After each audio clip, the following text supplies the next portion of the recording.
Hey everyone, welcome back to my YouTube channel Milestone Creator. Before starting this video, let me tell you this video is the continuing video of the previous one. Okay? So if you have not watched the previous video where we have covered the top 50 most commonly asked SQL interview questions along with answers, then I request you please watch that first, then come to this video. Okay?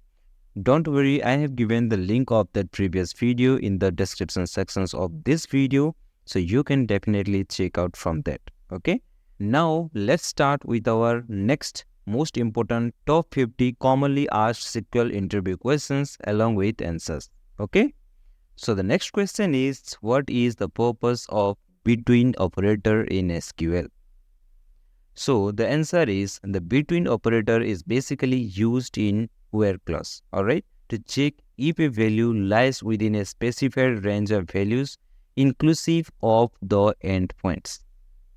This is the main purpose of using between operator in SQL query, alright. Then the next question is, what is the purpose of exist operator in SQL? So the exist operator is basically used in a where clause to check if a subquery returns any row or not. And remember, it returns true if the subquery result set is not empty. This is the main purpose of creating exist operator in SQL query. Correct? Then the next question is, what is the main purpose of count functions? So by the help of these count functions, we can count the number of row in a particular column. Okay? Or we can say in a table. Alright? The next is, what is the main purpose of sum functions? So sum function is used to calculate the sum of a value in a particular column. If you want to find the total value of a particular column in a table, then in that case we use the sum functions. Alright. Next is average functions. So average function is used to calculate the average value of a particular column in a table. Got it? Next is max functions. Okay. So max function is used to find out the maximum value in a particular column of a table. Okay. Next is min functions. So min functions is basically used to retrieve the minimum value of a particular column in a existing table. So these are the common functions that we are using during writing a SQL query. Alright. Then the next question is, what is the main purpose of creating the group_concat functions in SQL? So the group_concat functions is basically used to concatenate the value from multiple rows into a single value. So this is the main purpose of this group count functions. Okay. Next is, what is the purpose of the join keyword in SQL? So the join keyword is basically used to combine the row from two or more tables based on a related columns. Okay. That is called as the based on primary key and foreign key concept. Got it? Next is, what is the self-referencing table? So a self-referencing table is a table that has a foreign key column referencing its own primary key. It is basically used to represent the hierarchical relationship with the single table. Okay? That's why we can call it as the self-referencing table. Got it? Next is, what is the main difference between union and union all? So union combines the result set of two or more selected columns and removes the duplicate rows. Whereas in case of union all, it combines the result set without removing the duplicates value. In case of union all, it is not going to remove the duplicate value, but in case of union, it will remove the duplicate value from the result set. Alright. Next is, what is the purpose of row number functions? So the main purpose of using this row number function is to assign a unique sequential number to each row within the result set. It is often used for ranking purpose. Got it? This is the main purpose of creating the row number functions in SQL. Then the next question is, what is the purpose of the rank functions? Okay. So the rank function is basically used to assign a rank to each row within a result set based on a specified criteria. Alright. And the main purpose of this is it allows you to identify the ranking of each row. Okay, this is the main purpose of creating the rank functions in SQL. Got it? Next question is, what is the purpose of the dense rank function? So the dense rank functions is similar to the rank functions, but it is used to assign consecutive rank to the row without any gaps. If two rows have the same rank, then the next rank is skipped if you will use the dense rank functions. Alright. Next question is, what is the purpose of lag functions? So the main purpose of using these lag functions in SQL is to access the value of a previous row within the result set based on a specified column. And remember, it allows you to compare the value across the adjustment row only. Got it? Next question is, what is the purpose of lead functions?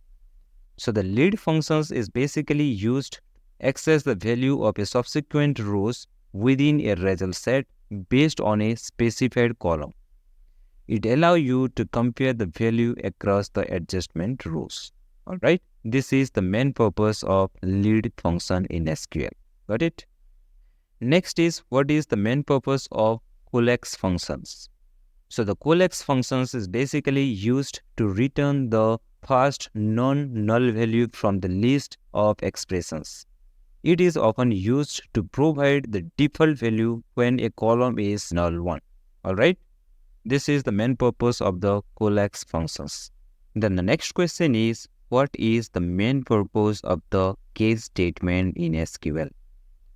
So the case statement is basically used to perform conditional logic with SQL statement. It allows you to evaluate multiple conditions and return different values based on the result.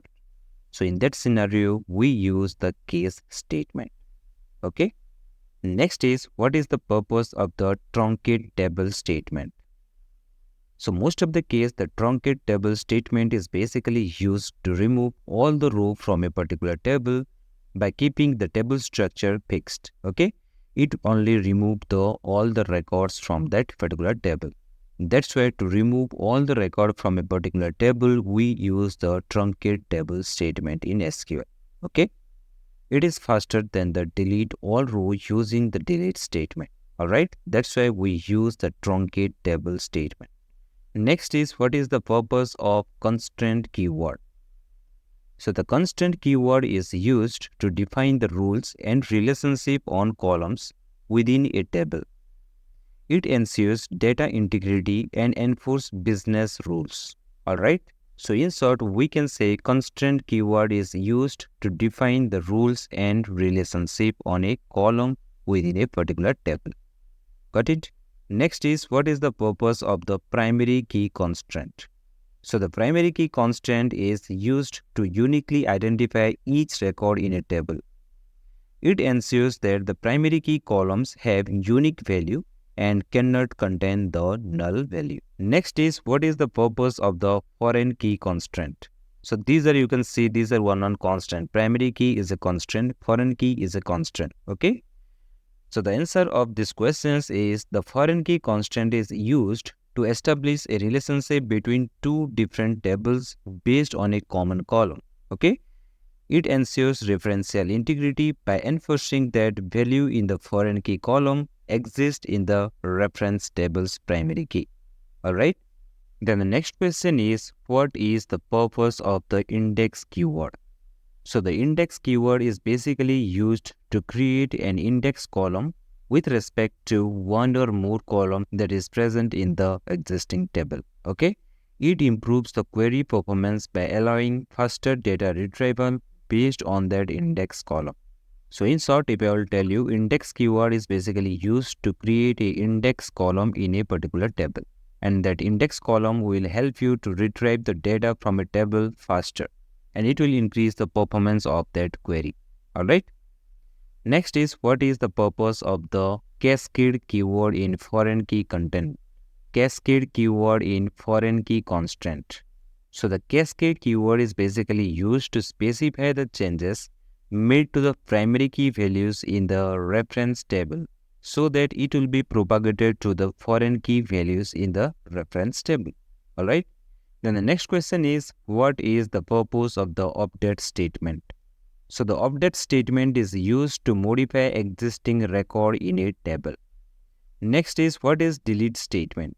Same as the update statement, the delete statement is used to remove one particular record from a table. Okay? So to delete a record from a particular table, we use the delete statement. Got it? Next is commit statement. Commit statement is used to permanently save all changes made within a transactions to the database. Once committed, the changes are visible to other user. Alright? This is the main use of the commit statement in SQL. Then the next question is, what is the purpose of the rollback statement in SQL?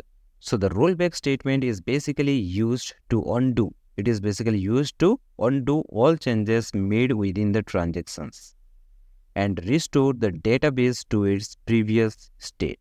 Alright? So rollback is basically used to undo all changes made within the transactions and restore the database to the previous state. Alright? It is typically used when an error occurs or when the transactions need to be cancelled. At that time, we use the rollback state. Got it? Next is, what is the purpose of save point statement? So the save point statement is used to define a specific point within a transactions to which you can roll back. Alright? It allows you to undo changes up to a specific save point without rolling back to the entire transactions. In that scenario, we use the save point statement. Next is, what is the purpose of the constraint keyword in the alter table statement? The constraint keyword in the alter table statement is basically used to add, modify, or drop constraint on columns within the existing table. Alright? In that case, we use the constraint keyword in the alter table statement. Next is, what is the purpose of distinct keyword in the select statement? The distinct keyword in the select statement is used to retrieve unique value. It is used to retrieve the unique value from a column in the result set by eliminating the duplicate row. Alright. Next is, what is the purpose of the as keyword in the select statement?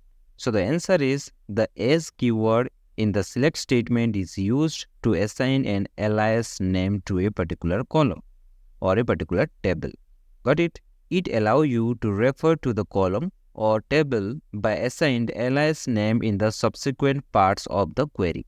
Alright? So basically we use this as keyword to give the alias name. Then the next question is, what is the purpose of the order by clause in the select statement? So the order by clause in the select statement is used to sort the result set based on one or more columns in ascending or descending order. So to give the result set as ascending or descending order of a column, we use the order by clause in the select statement. Alright. Next is, what is the purpose of the group by clause in the select statement? So the group by clause in the select statement is basically used to group rows based on one or more columns, and it is typically used with aggregate functions to perform calculations on each group. Alright, this is the use of group by clause. Next is, what is the purpose of having clause in the select statement? So the having clause in the select statement is used to filter the group row based on a specific condition, and it operates on the results of the group by clause. So first group by clause is coming. After that, we can apply the having clause on top of the result set of the group by clause. Okay. Next is, what is the purpose of the limit clause in select statement? So the limit clause in the select statement is used to restrict the number of rows returned by a query.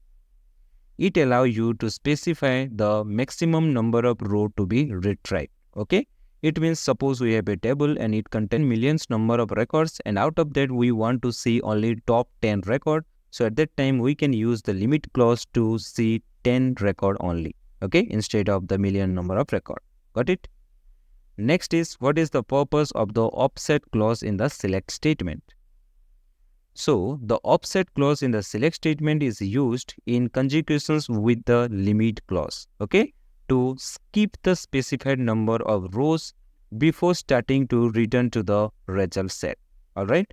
In these situations, we can use the offset clause in the select statement. Alright?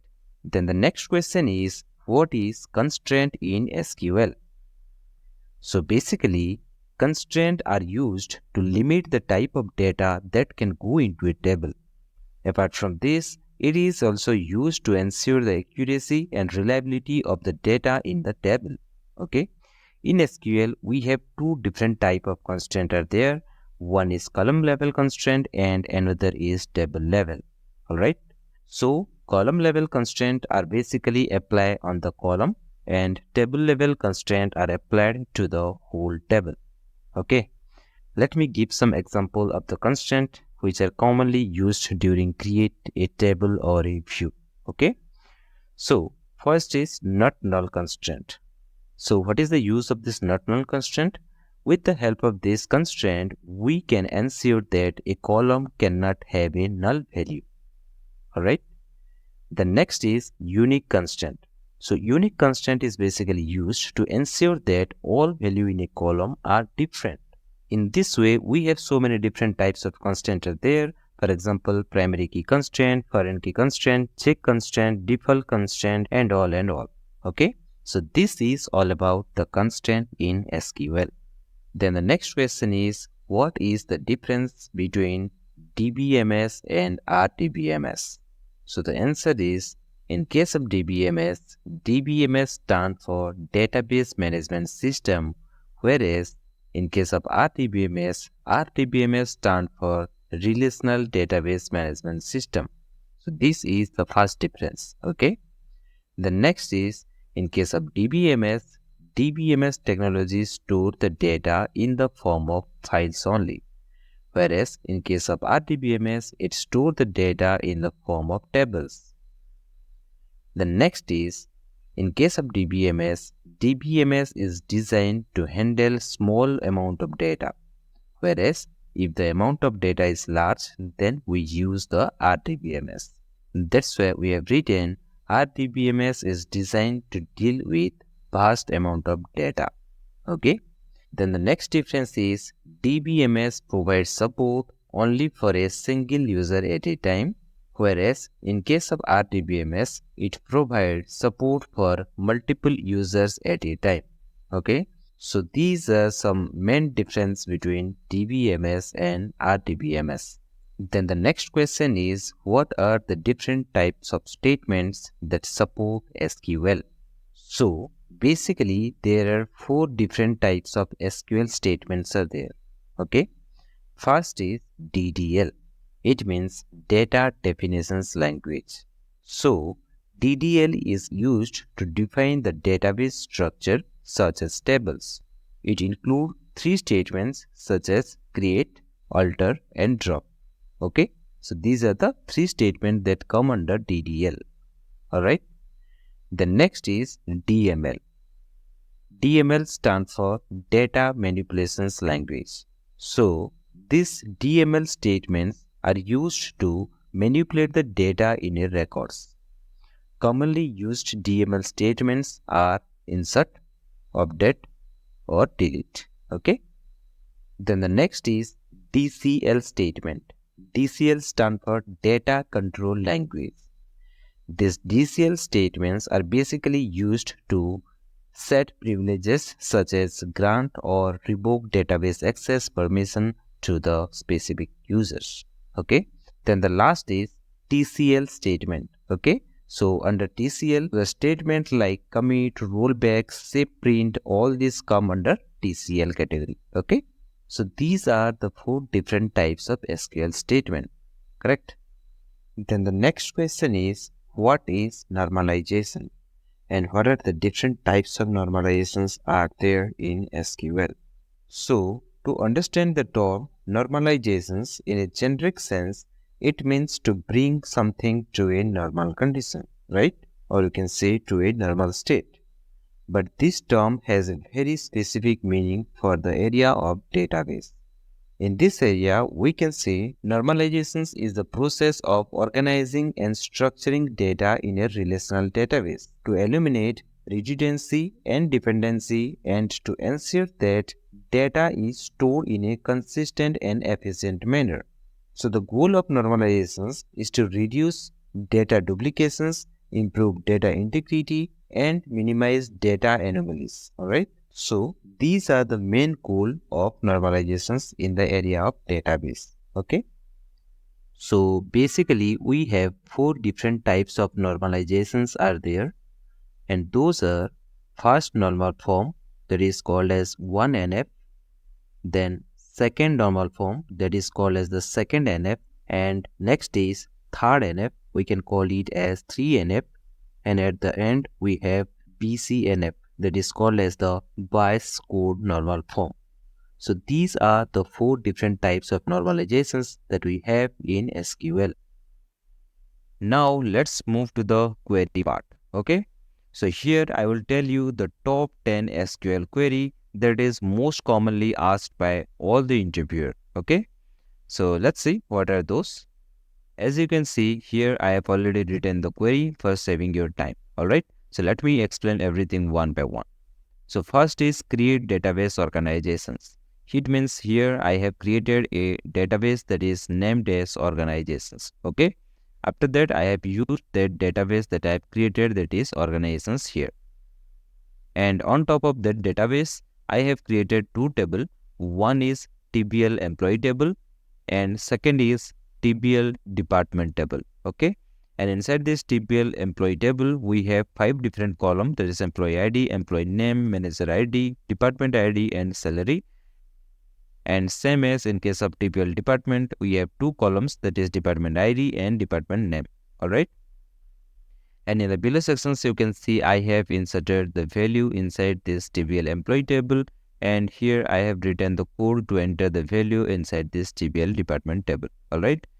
And now if I want to see what are the data is available inside these two tables, then we can write the query like select star from TBL department and select star from TBL employee, right? Then click on the execute tab. And here you can see these are the two tables, okay? TBL department contain 2 columns, that is department ID and department name, whereas TBL employee table contain 5 columns, that is employee ID, employee name, manager ID, department ID, and salary column. Alright.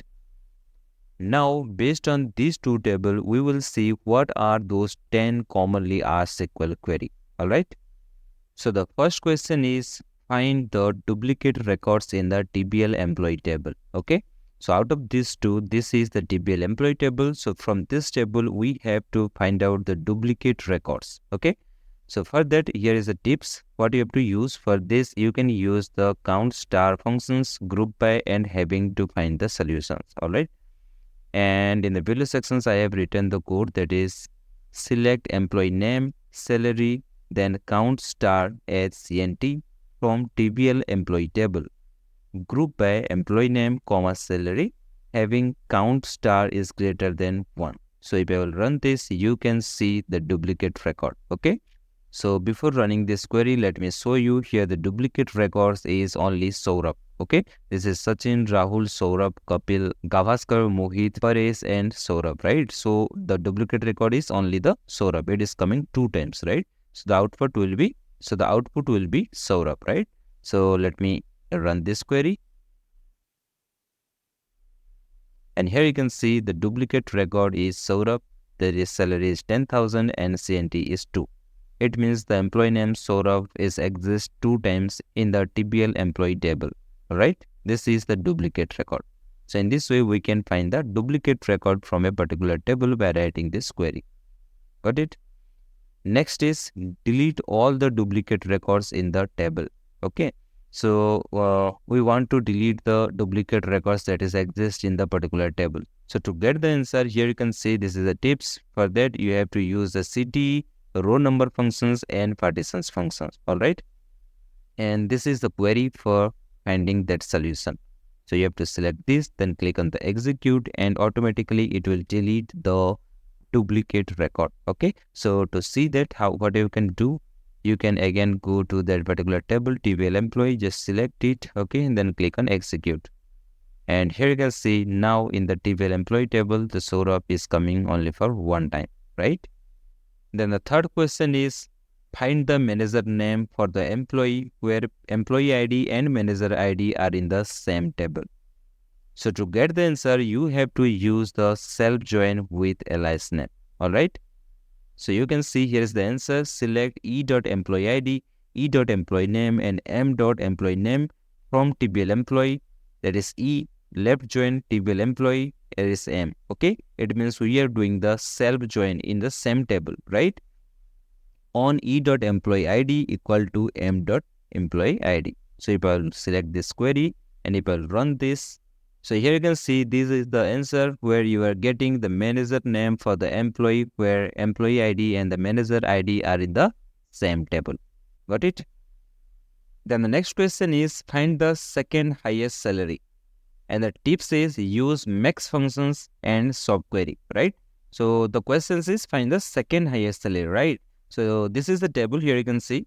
And it contains the column called as a salary, and inside this salary you can compare the second highest salary is 9,000, right? This is the second highest salary. So to get the answer you have to write the max functions and subquery part. Got it? So I have written the query like select max salary as salary from TBL employee where salary is less than select max salary from TBL employee. Okay. This is the query to get the answer. So let me select this and click on execute. So the output will be 9,000. Got it? So in this way, you can get the second highest salary from a table. Got it? Next question is find the employee with the second highest salary. In the above questions, we have got only the answer. What is the second highest salary? But here I want to see the detail of the persons who get the second highest salary. Alright? So to get the answer here also you have to use the max functions along with subquery and outer query. Got it? This is the answer that I have written for that. So let me select this and click on execute. So this is the answer where we are getting the salary as 9,000 and the employee name is Gavaskar, employee ID 5, manager ID is 0 and department ID is 1. Alright? Then the next question is find third and nth highest salary. Alright? So to get the answer, you have to use the inner query along with outer query. And this is the answer, that is select mean salary as salary from. This is the nested query, that is select distinct top 3 salary from the TBL employee, order by salary descending. And we are giving the alias name as this as the O, right? So if I will run this entire query, I will get the answer. This is the third highest salary. Got it? Next question is find the maximum salary from each department. So to get the answer, you have to use the max functions along with group by. Obviously, we will use the group by because we have to do the group by as the department ID, correct? So I have written the query like select department ID, max salary as salary from TBL employee, group by department ID. So just select it and click on execute. And here you can see this is the department ID where this is the maximum salary from each department. Okay. Then the next question is what is the alternative for top clause in SQL?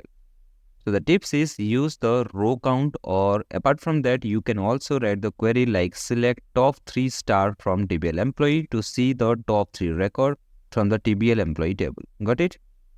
And the alternative is set row count as 3. Select star from TBL employee, set row count equal to 0. If you will run this, then also you can get the same answer. Okay.